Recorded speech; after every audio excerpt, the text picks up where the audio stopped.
Hello, and welcome back to Infidelity Tales Lab. We're grateful for each view and comment. Tell us, from which country or city are you watching today? We enjoy connecting with our global audience. Now, let's dive into today's story. Chapter 1. Foundations of Sand. Theo Blackwell stood at the glass wall of his home office, overlooking the sprawling estate he'd built from nothing. At 43, he'd transformed from a scrappy street kid to the owner of the most successful private security firm in the state. His hands, once calloused from street fights, now bore only the faint scars of his past, reminders of how far he'd come. The evening sun cast long shadows across the manicured lawn as he swirled 18-year-old scotch in a crystal tumbler. 10 years of marriage to Vanessa had given him stability, but lately, something fell off. Little things, late nights at her gallery, mysterious phone calls, and her growing distance, needled his instincts, the same instincts that had kept him alive in his youth. Working late again, Vanessa's voice came from behind him.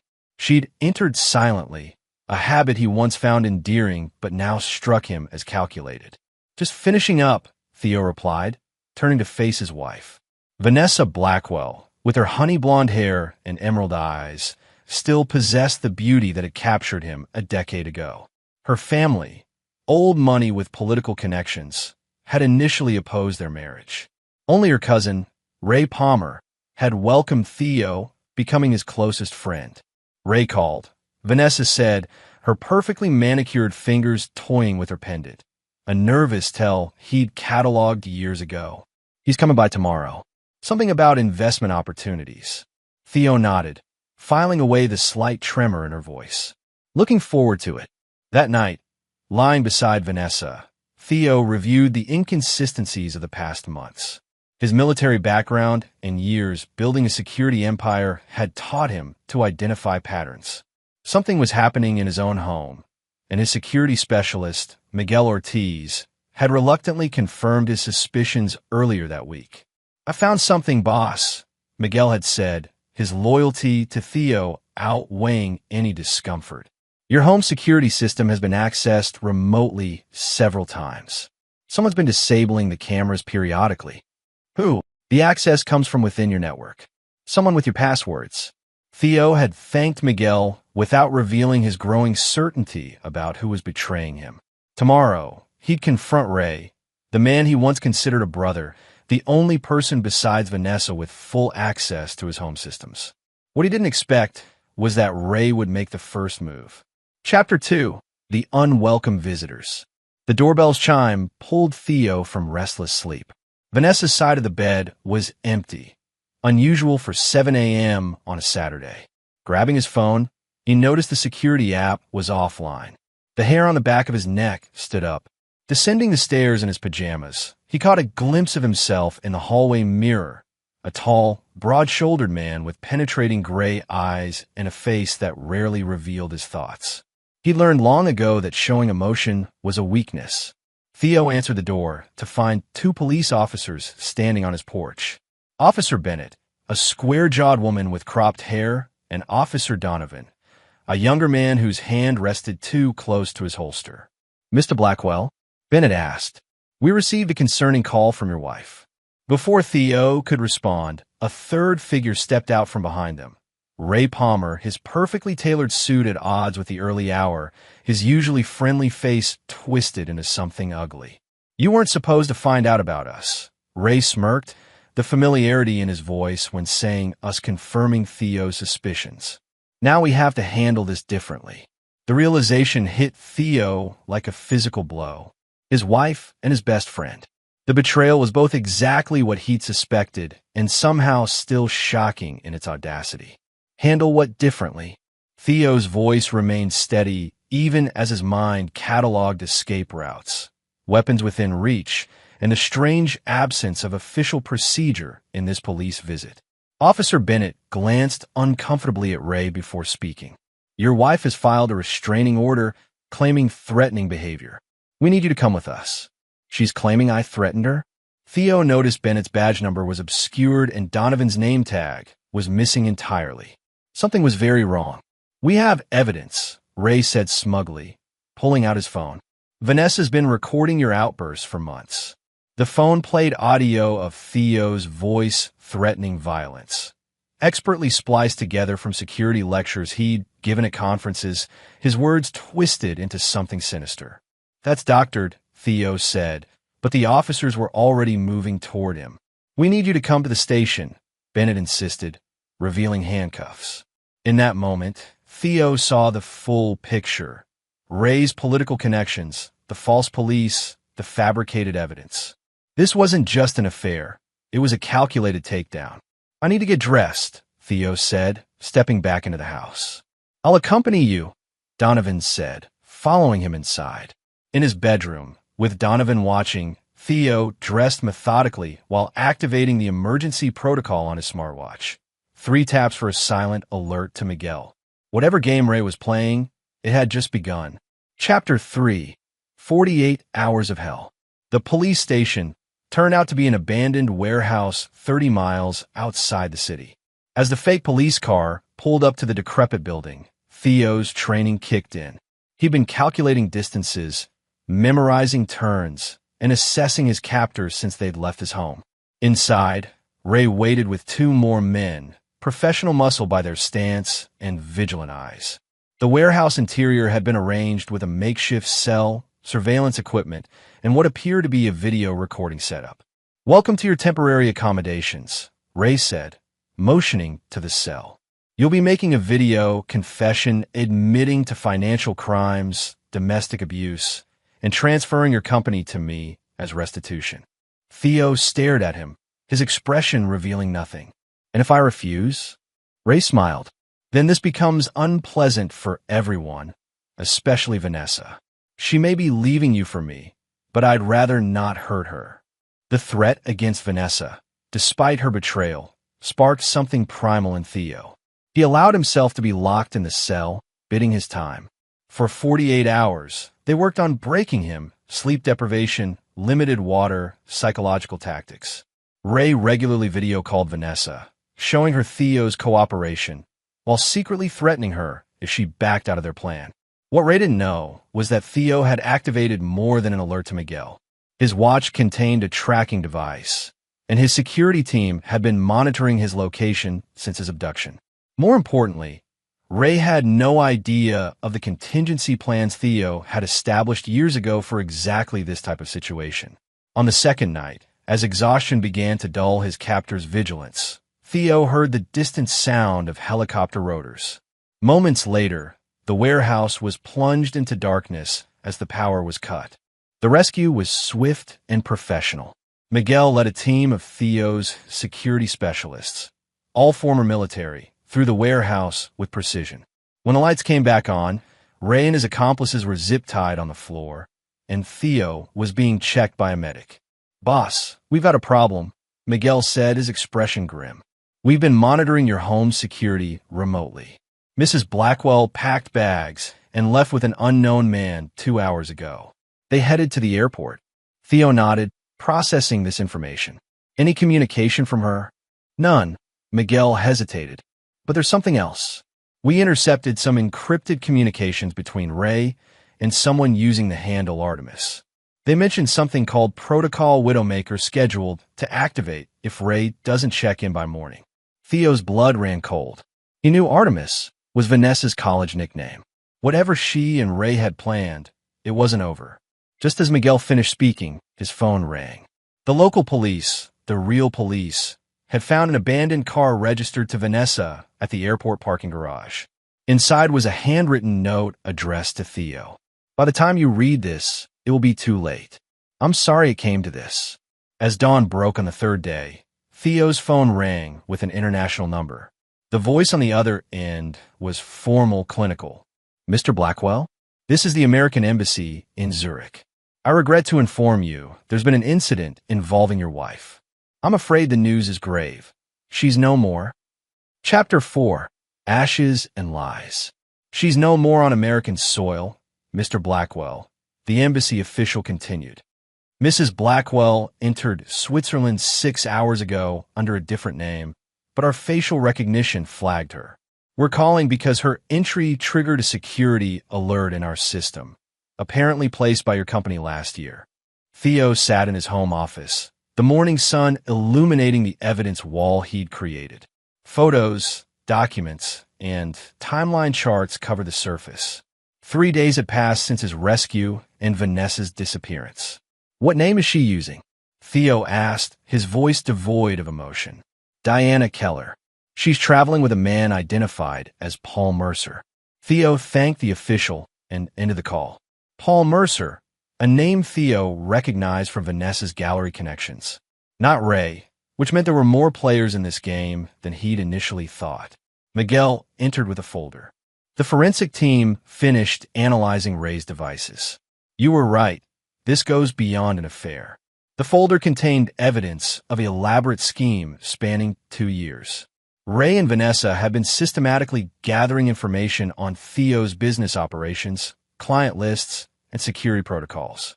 They've been planning to strip him of everything, his company, his assets, even his reputation, using fabricated evidence of criminal activity. There's more, Miguel said hesitantly.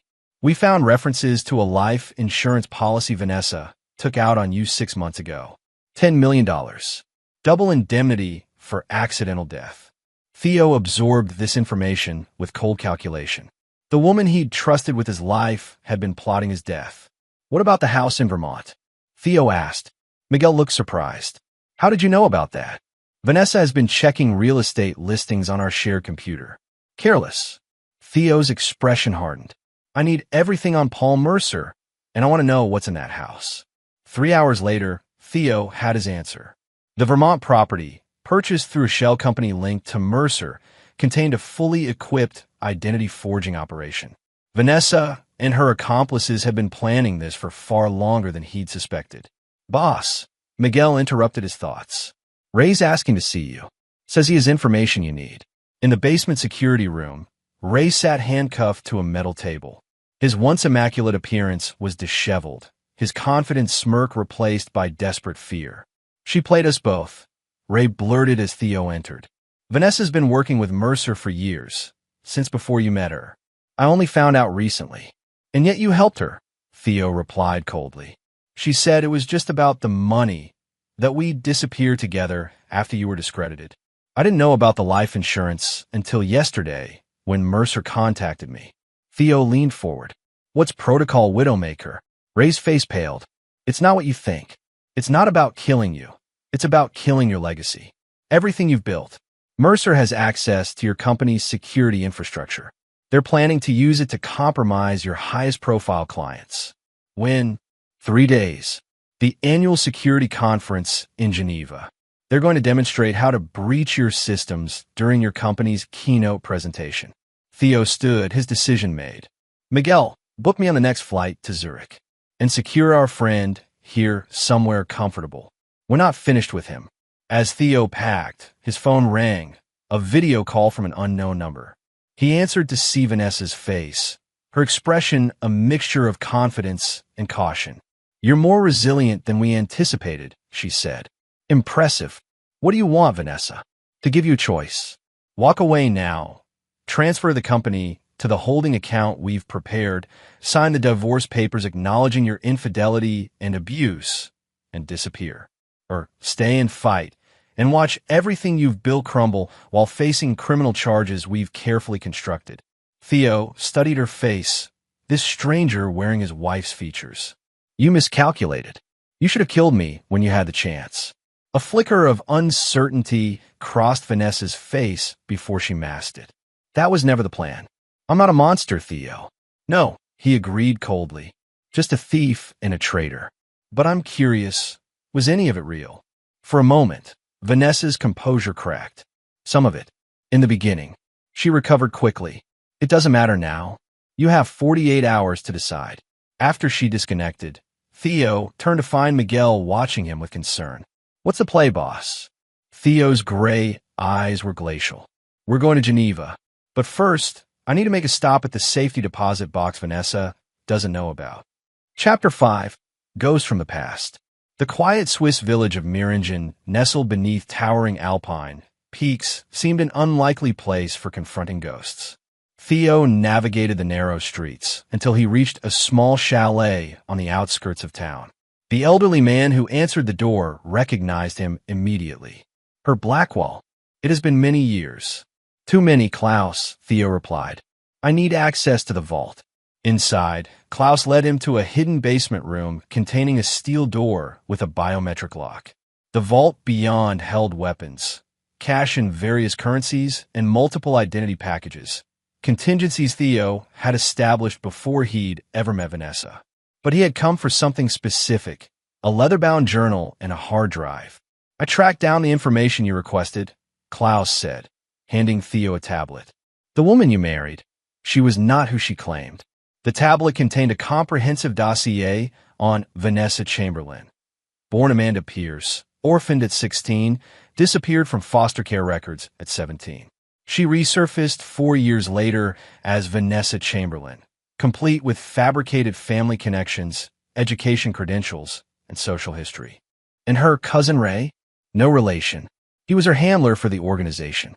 Theo absorbed this revelation with grim validation of his suspicions.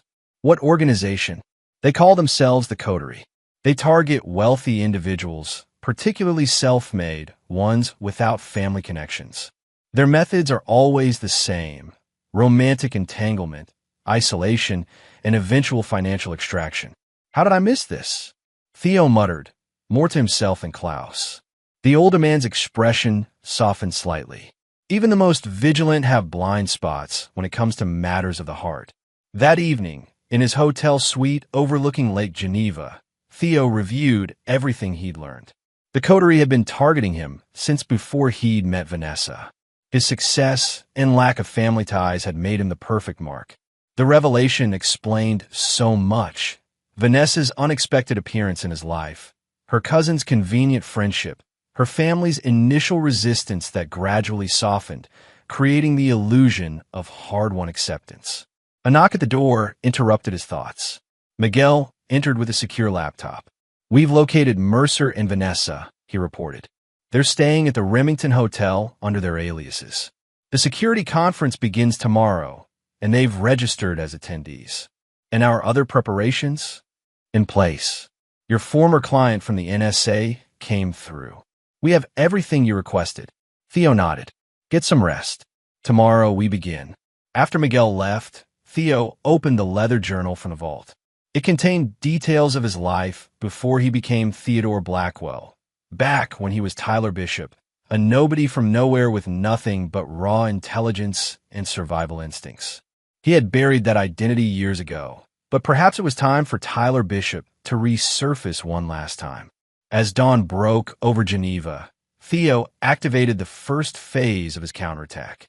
While Vanessa and Mercer believed they were moving invisibly through the city, his team had been tracking their every move, recording their conversations, and mapping their connections. Most importantly, he had identified the third mastermind behind the coterie's Swiss operations, Helvetica Bank Senior Vice President, Leonard Rousseau, who was scheduled to meet Vanessa that afternoon. By noon, Theo had positioned himself in the cafe across from the bank, watching through specialized glasses as Vanessa and Rousseau conversed in his private office. Thanks to the surveillance equipment his team had planted, he could hear every word. "The accountant prepared," Rousseau was saying. "Once the demonstration at the conference exposes the security flaws, his clients will abandon him. The company's stock will plummet, and we'll acquire controlling interest for pennies on the dollar." Vanessa smiled. "And the evidence linking him to the security breaches? Already in place. The authorities will be convinced he engineered the vulnerabilities as part of an extortion scheme." "Perfect," Vanessa replied, looking genuinely pleased for the first time since Theo had met her. "Have you heard from Ray?" Rousseau frowned. "Nothing. That's concerning. He's probably just being cautious. After Theo escaped, he'd need to lay low." As they continued planning, Theo silently thanked Vanessa for confirming everything he needed to know. The coterie wasn't just after his money. They wanted his company, his reputation, and ultimately, his freedom. What they didn't know was that his company had no security vulnerabilities to expose. The flaws they planned to demonstrate had been planted by Vanessa herself, backdoors that existed only in a parallel system Theo had created once he suspected betrayal. In his earpiece, Miguel's voice sounded. Facial recognition just flagged another coterie operative entering the bank. Benjamin Foster, the guy who posed as Donovan, the fake cop. Theo watched as Foster was escorted to Rousseau's office. The pieces were falling into place. Now it was time to spring the trap. Chapter 6. The Architect of Revenge. The Grand Geneva Hotel's ballroom buzzed with the technology sector's elite. Security companies, software developers, and government contractors mingled in an atmosphere of collegial competition. At the center of it all stood Blackguard Security's elaborate booth, showcasing their latest innovations, all developed under Theo's leadership. Theo moved through the crowd unnoticed, his appearance subtly altered. The confident CEO was gone, replaced by a nondescript IT specialist with brown hair and glasses. From this vantage point, he observed Vanessa and Mercer circulating, stopping occasionally to speak with targeted individuals, all clients of Blackguard.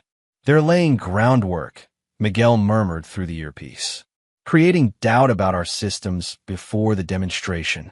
"Let them," Theo replied softly. "Is everything in place?" "Yes. The real presentation is ready to go once you give a signal." Theo checked his watch.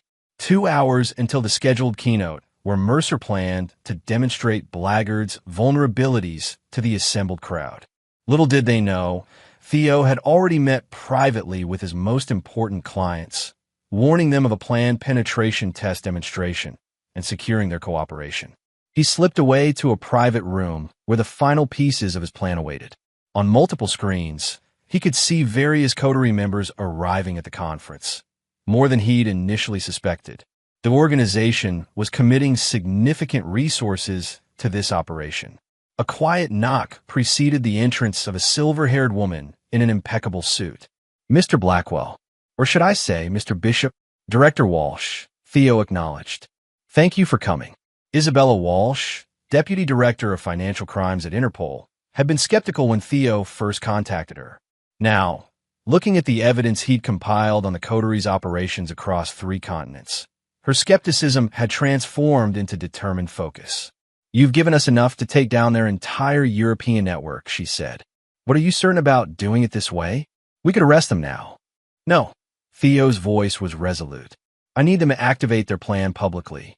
Only then will we have irrefutable evidence of their methods and reach." Walsh nodded reluctantly. "My team is in position. Just give the signal when you're ready."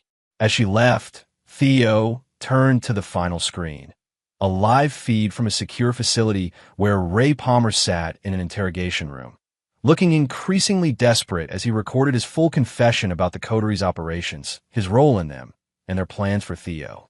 "It's time," Theo said to Miguel. "Let's give them the demonstration they're expecting." The ballroom lights dimmed as Theo's COO, Daniel Freeman, took the stage for Blackguard's keynote presentation. In the audience, Vanessa and Mercer sat with anticipatory smiles, surrounded by the company's most valuable clients.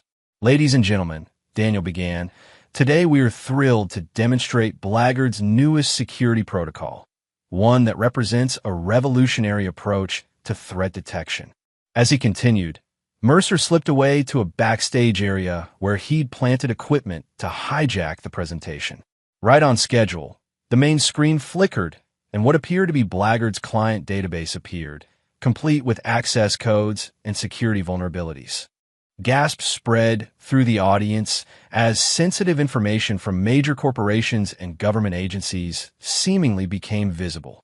Mercer returned to his seat, exchanging a triumphant glance with Vanessa. Then, abruptly, the screen changed. Ray Palmer's face appeared, his expression haunted. "My name is Raymond Palmer," he began. "For the past 5 years, I've been part of a criminal organization known as the Coterie. What you are witnessing is not a security breach, but a carefully orchestrated fraud designed to destroy Blackguard Security and its founder, Theodore Blackwell." The screen split to show surveillance footage of Vanessa, Mercer, and various coterie members planning the operation. Their detailed conversations about fabricating evidence, creating false identities, and embezzling funds played for the stunned audience. In her seat, Vanessa froze, her face draining of color as her own voice echoed through the ballroom. Once we've destroyed his reputation, transferring the company assets will be simple. He'll be too busy fighting criminal charges to stop us. Before Mercer could reach for what Theo knew was a concealed weapon, Interpol agents moved in, surrounding them. Throughout the ballroom, other coterie members found themselves similarly contained. Director Walsh approached the podium. "Ladies and gentlemen, please remain calm. I am Deputy Director Walsh from Interpol. What you're witnessing is the culmination of a multi-year investigation into a criminal enterprise specializing in identity fraud, extortion, and financial crimes." As the agents led Vanessa past him, she finally noticed Theo in his disguise. Their eyes met, and her shock turned to bitter understanding. "It was all a trap," she said, her voice barely audible. Theo removed his glasses. "No," he corrected her coldly. "It was justice." Chapter 7. The Unraveling Web. 3 months after the Geneva conference, Theo sat in his attorney's office reviewing the latest developments. The coterie investigation had expanded dramatically, uncovering operations in 12 countries and identifying over 30 victims of their elaborate schemes. The prosecution has offered Vanessa a deal, Howard Phillips, his silver-haired attorney, explained. 20 years instead of life, if she provides details on all coterie operations. "Has she taken it?" Theo asked, his voice neutral. "Not yet. She's asking to speak with you first." Theo considered this. "Arrange it." 2 days later, he sat across from Vanessa in a sterile prison meeting room. Her designer clothes had been replaced by a standard jumpsuit, her carefully maintained appearance now stripped of artifice. Yet she still carried herself with the poise that had once captivated him. "You've been busy," she said, gesturing to the file of newspaper clippings she'd been collecting about the coteries unraveling. "Congratulations on the government contracts. Your company's stock has doubled since the arrest." "I didn't come to discuss business," Theo replied. "You wanted to see me." Vanessa leaned forward. "I wanted you to know that not everything was a lie. There were moments, real moments, between us." Theo's expression remained impassive. "Is that supposed to matter now?" "No," she admitted. "But before I give them everything, I thought you deserved to know the truth. I wasn't supposed to marry you. The original plan was a shorter con. Get close, extract funds, disappear. I changed the plan." "Why?" A ghost of a smile crossed her face. "Because I recognized something in you that reminded me of myself. That drive to reinvent yourself, to bury the past, and create something new." Theo studied her, seeing past the practiced manipulation to the kernel of truth beneath. "You had choices, Vanessa. Or Amanda. Or whatever your real name is." "Elise," she said softly. "Elise Novak. That's who I was born." "Well, Elise, your choices led you here. Mine led me to survive you." She nodded slowly. "There's one more thing you should know. The coterie doesn't forgive failure. They'll keep coming for you. Through me. Through others. As long as you have what they want. And what is that? The only thing they truly value. The ability to disappear and start again. Your contingency protocols, your identity packages, your escape networks. The things that made you impossible to truly con." Theo stood to leave. "Consider this my final gift to Vanessa, the woman I thought I married. Take the deal. Whoever's left of the coterie can't protect you anymore." As he reached the door, she called out, "The morning after our wedding, when you brought me coffee in bed and we talked about building a home together, that was real. I meant every word." Theo paused, not turning back. "So did I." Outside the prison, Miguel waited with updates on their ongoing operation to dismantle what remained of the coterie. While Interpol had captured many members, the shadowy leadership remained elusive. "We identified another potential victim," Miguel reported as they drove back to Theo's hotel. "Andrew Carstairs, tech entrepreneur in Boston. The coterie operative posing as his fiancée matches the description of a woman who visited Vanessa last week, posing as her sister. They're already regrouping," Theo mused. "Faster than expected. What's our next move?" Theo stared out the window at the passing cityscape. "We warn him. Then we follow the trail back to their leadership." Over the next weeks, Theo transformed his security company into something new. While maintaining its legitimate business, he created a specialized division focused on identifying and preventing long-con operations. Using his understanding of the coteries' methods, he developed protocols to recognize their patterns and protect potential victims. Andrew Carstairs had been skeptical when Theo approached him with evidence about his fiancée, Sophia. But when confronted with proof, Sophia had fled, taking with her access codes to Carstairs' developmental technology and prototype designs worth millions. "How did you know?" Carstairs had asked Theo afterward, his expression haunted by the betrayal. "Because I lived it," Theo had answered simply. Now, tracking Sophia had led them to an unexpected discovery, a training facility in rural Montana where the coterie prepared their operatives. Under the guise of an exclusive finishing school called the Artemis Academy, young women with troubled pasts were being molded into sophisticated con artists. "We've identified the headmistress," Miguel reported, showing Theo surveillance photos of an elegant older woman. Diane Winters, 72, supposedly retired from a career in international banking. In reality, she's been running the coterie's North American operations for decades. Theo studied the woman's aristocratic features. "She looks familiar." "She should," Miguel replied grimly. "We found her in Vanessa's background." Diane Winters was the foster mother who took in Amanda Pierce, the girl who became your wife. The pieces clicked into place. Vanessa hadn't been recruited by the coterie. She had been raised by them, groomed from adolescence for exactly the kind of operation she'd run on Theo. "We have enough for the FBI to raid the academy," Miguel continued. "But that would only capture the training operation, not the leadership behind it." Theo's expression hardened with resolve. "Then we need to make Diane Winters lead us to them." Chapter 8. The Deadly Game. The Artemis Academy sprawled across 50 acres of Montana wilderness, its elegant buildings belying its true purpose.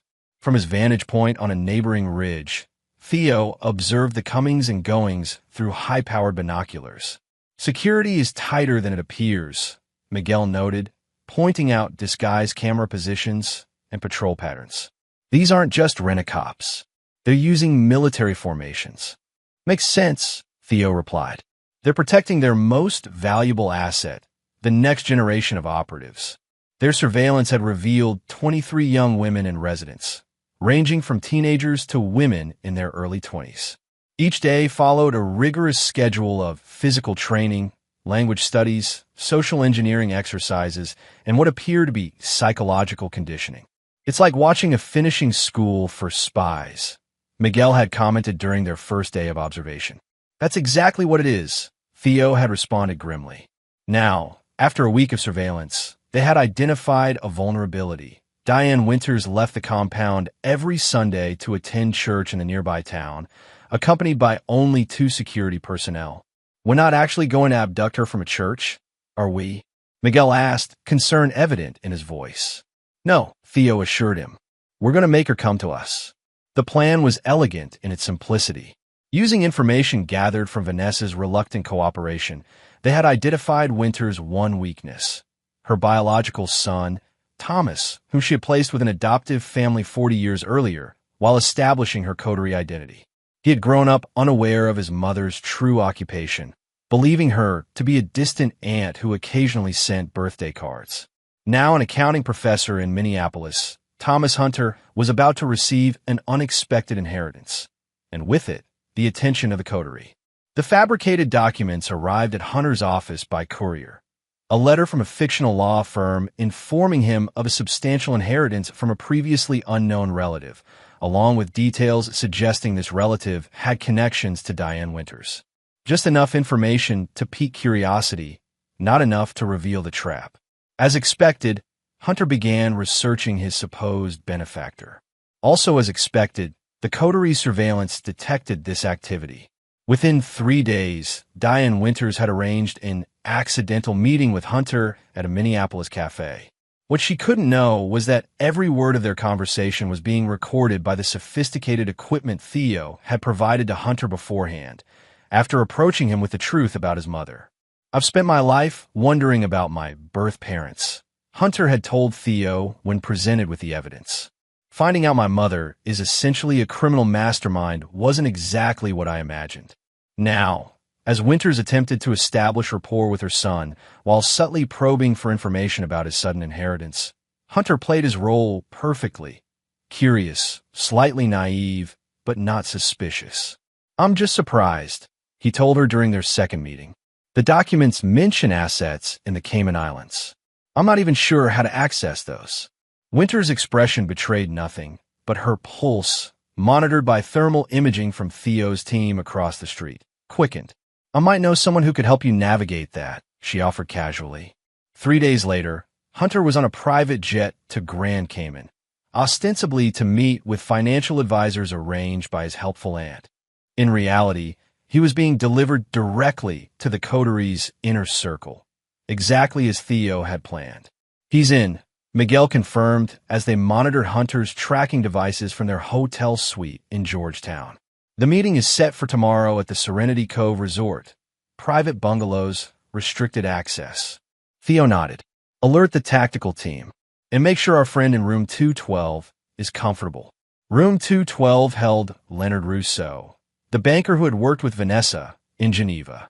After his arrest, facing multiple life sentences, he had proven surprisingly willing to cooperate in exchange for considerations at sentencing. His knowledge of the coteries' financial operations had been the key to identifying their leadership structure. "There are 7 of them," Rousseau had explained. "The founders, they call themselves. Most have never met in person. They communicate through encrypted channels and proxies. But once a year, they gather to distribute profits and assign new targets." Now, lured by the prospect of a significant new asset, Hunter's supposed inheritance, actually a sophisticated financial trap designed by Theo, 5 of the 7 founders had traveled to Grand Cayman for an unscheduled meeting. The next evening, as Hunter sat nervously in a luxurious bungalow surrounded by the coteries' leadership, Theo's operation reached its culmination. While Interpol agents positioned themselves around the resort, Theo monitored the proceedings through Hunter's concealed equipment. "Mr. Hunter," began an elegant man in his 60s who had introduced himself as Julian Clark, "we're very interested in helping you manage this unexpected windfall. But first, we need to understand exactly what you've inherited." As Hunter began sharing the fabricated details, Theo gave the signal. Simultaneously, Interpol teams moved in on the bungalow and on locations in 7 countries where the coteries' digital operations were headquartered. The raid was swift and precise. Within minutes, 5 of the coteries' 7 founders were in custody, along with terabytes of incriminating data and financial records detailing decades of criminal operations. In the aftermath, as Hunter was safely extracted and the arrested founders processed, Director Walsh approached Theo on the resort's deserted beach. "Congratulations," she said. "You've just helped us dismantle one of the most sophisticated criminal enterprises we've ever encountered." Theo watched the waves, his expression unreadable. "Not quite. 2 founders are still out there." Walsh nodded. "We'll find them." "No," Theo said with quiet certainty. "I will." Chapter 9. Ashes of Betrayal. 6 months later, Theo stood on the observation deck of his Chicago penthouse, watching snow fall over the city. The final pieces of his vengeance had fallen into place with a precision that would have been beautiful if it weren't so devastating. The missing coterie founders had been more elusive than anticipated. 1. A reclusive technology magnate named Victor Kane had been tracked to his compound in New Zealand, where local authorities had found him dead from an apparent suicide, though Theo suspected a more sinister explanation. The 7th and final founder had proven most difficult to identify. Unlike the others, this person operated completely in shadow, known only by the codename Genesis. While Interpol pursued conventional investigation methods, Theo had taken a different approach. Using the psychological profiles he developed of the coteries' leadership and the patterns he'd observed in their operations, he had constructed a prediction model of where Genesis might surface next. The model had led him to an unexpected conclusion, one that had seemed impossible until he'd found the evidence hidden in encrypted files from Diane Winter's personal server. His phone buzzed with a text from Miguel, "Package delivered. En route to rendezvous." Theo took one last look at the city before heading to the helipad where his private helicopter waited. The journey to the remote lake house took less than an hour. Inside the rustic but luxurious cabin, a fire crackled in the stone hearth. Miguel stood guard over a bound figure in one of the leather armchairs, an elderly man with sharp features and calculating eyes. "Mr. Blackwell," the man acknowledged with a slight nod. "I was wondering when you'd find me." "Harold Chamberlain," Theo replied, taking the seat opposite him. "Or should I call you Genesis?" The man who had presented himself to the world as Vanessa's father smiled thinly. "I've had many names over the years. That one served its purpose, creating a fictional family for Amanda Pierce to inhabit when she became Vanessa, giving her the credibility she needed to get close to me." Among other things, Chamberlain agreed. "You've been quite thorough in dismantling my organization. I suppose congratulations are in order." Theo studied the man who had orchestrated so much destruction. "Why me? There are wealthier targets, easier marks." Chamberlain's eyes gleamed with something like respect. "You were never the primary target, Mr. Blackwell. Or should I say, Mr. Bishop?" The use of his original name, a name he had buried decades ago, sent a chill through Theo. "Your security protocols," Chamberlain continued. "Your contingency plans. Your ability to create and discard identities at will. These were always the true prize. The coterie has been trying to acquire your methods since you first appeared on our radar 15 years ago. So Vanessa was our most promising operative, the only one we believed could get close enough to learn your secrets."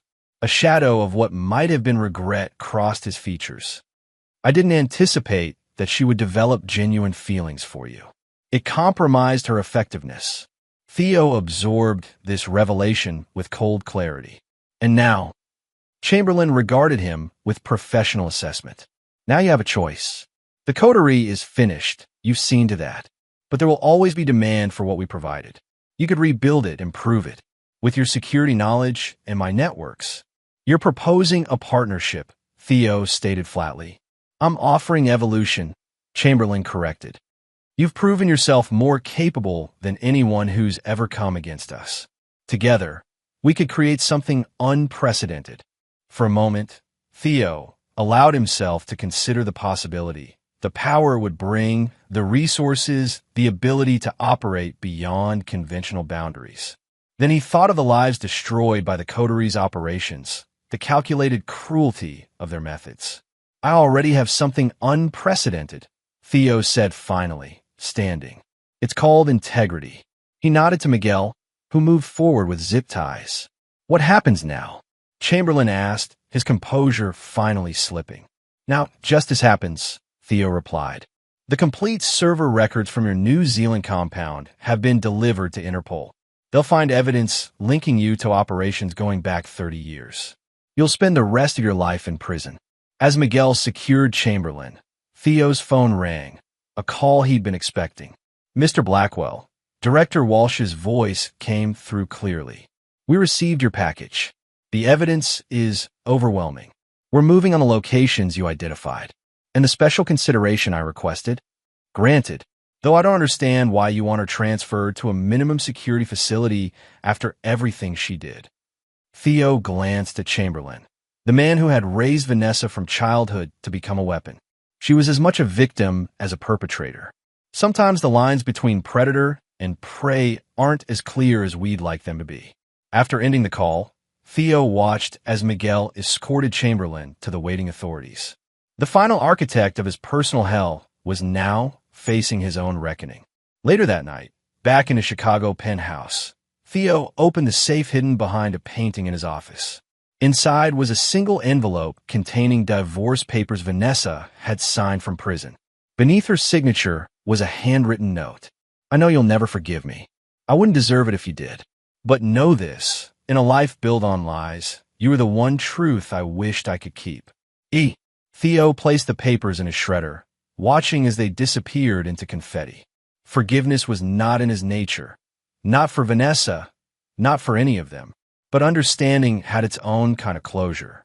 On his desk sat brochures for the newly established Blackwell Foundation, created to identify and support young people from troubled backgrounds, potential targets for organizations like the Coterie. Not redemption, but perhaps redirection of the darkness he had navigated. As snow continued to fall outside his window, Theodore Blackwell, once Tyler Bishop, now something altogether different, looked toward the future he had fought to reclaim. The betrayal had forged him into something harder, colder, but ultimately unbroken. He would never forgive. He would never forget. But he would move forward, carrying the ashes of betrayal as a reminder of the price of trust and the value of truth.